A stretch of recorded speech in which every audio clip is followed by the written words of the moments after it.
Here is a Zen story which provides food for thought. A certain bhikkhu was so earnest and keen to learn the way of practice from the great Bodhidharma that to prove his earnestness he cut off one of his hands. Only after this proof was Bodhidharma prepared to teach him. The bhikkhu had previously begged to be taught dozens of times, but Bodhidharma had remained sitting, face to the wall, without opening his mouth. This exemplary Zen story is more than 1,000 years old, and it is not the only one of its kind. Even these days similar stories are told. We hear of people seeking instruction being tested and examined as to their zeal and earnestness in different ways peculiar to the different training centers. In some centers, for example, the seeker is made to sit on the steps, sometimes for 2 days and nights, sometimes for 3. And in some cases for as long as 7 days and 7 nights. Moreover, he may have to sit in a certain posture without the least movement. He may have to remain prostrate, for instance, until such time as the instructor responds to his request to become a student.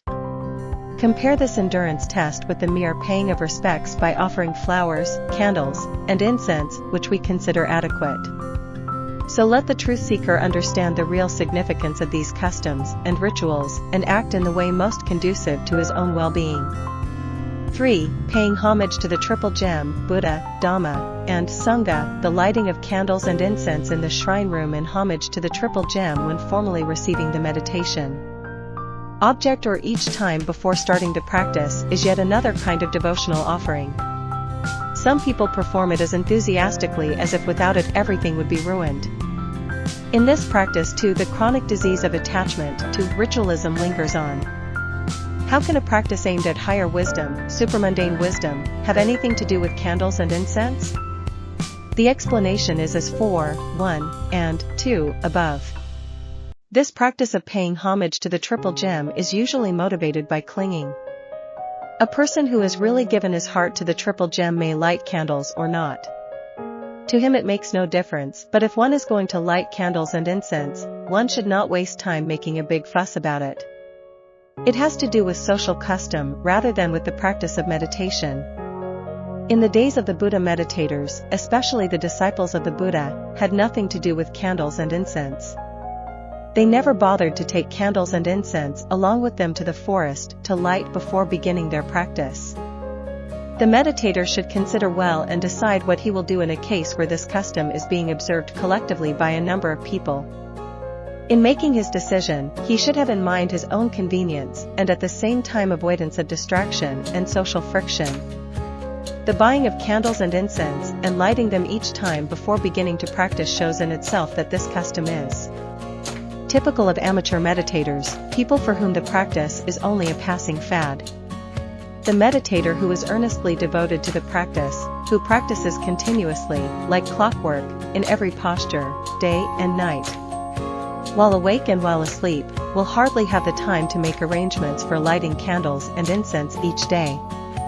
Let the meditator light candles in his own mind so that it is full of the brightest light day and night, whether he is awake or asleep. If he is earnestly devoted to the practice, let him not be concerned with buying or collecting candles and making extra trouble for himself.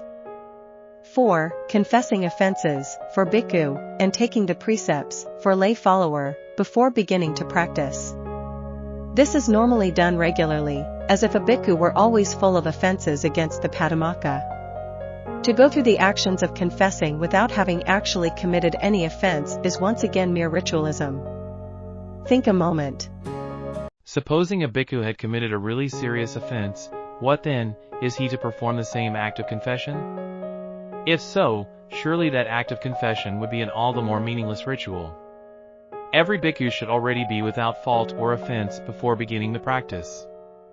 He should not have anything to confess.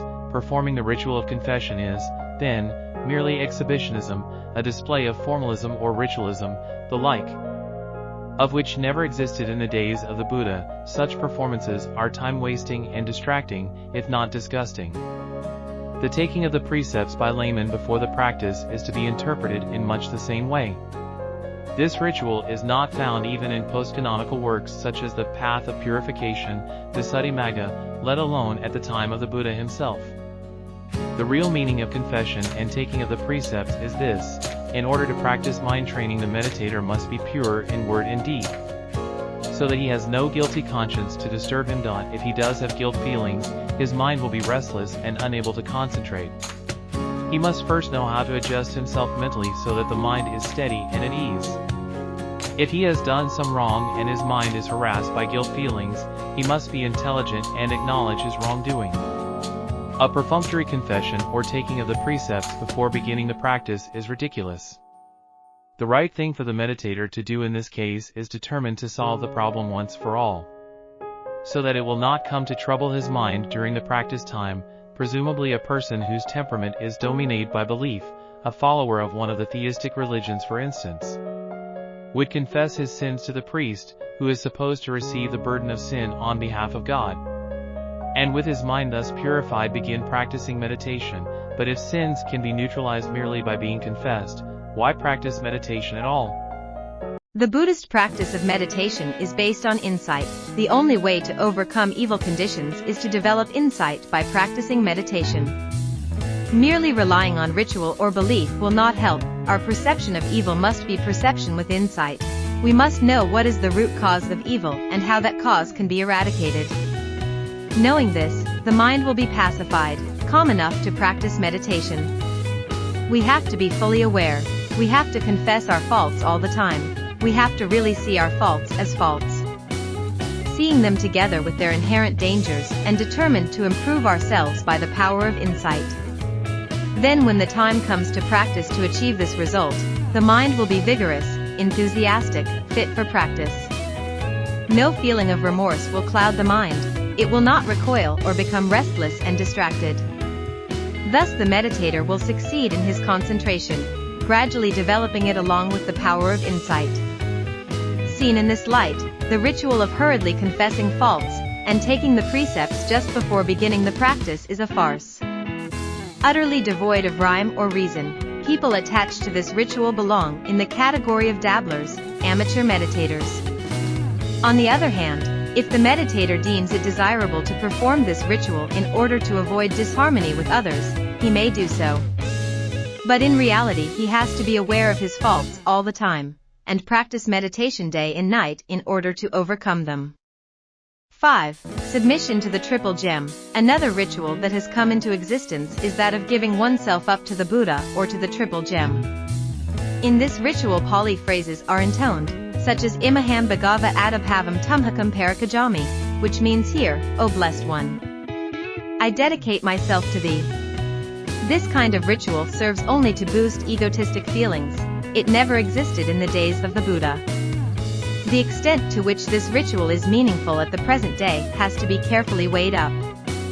Since the feelings of a person submitting himself to the Triple Gem cannot be known to another. If the ritual is performed merely to copy other people, or out of attachment to self, to me and my karma, or if it is just a form of flattery based on the hope of getting something in return, then it does nothing but feed and strengthen one's blind faith, which is, of course, a great hindrance to progress towards supramundane wisdom. The only rational way to dedicate one's life and one's whole being consists in genuinely recognizing the excellence of the Dhamma, seeing nothing superior to the Dhamma, and being genuinely intent on the practice. This is true submission. It has nothing to do with any kind of ritualism or formalism whatsoever.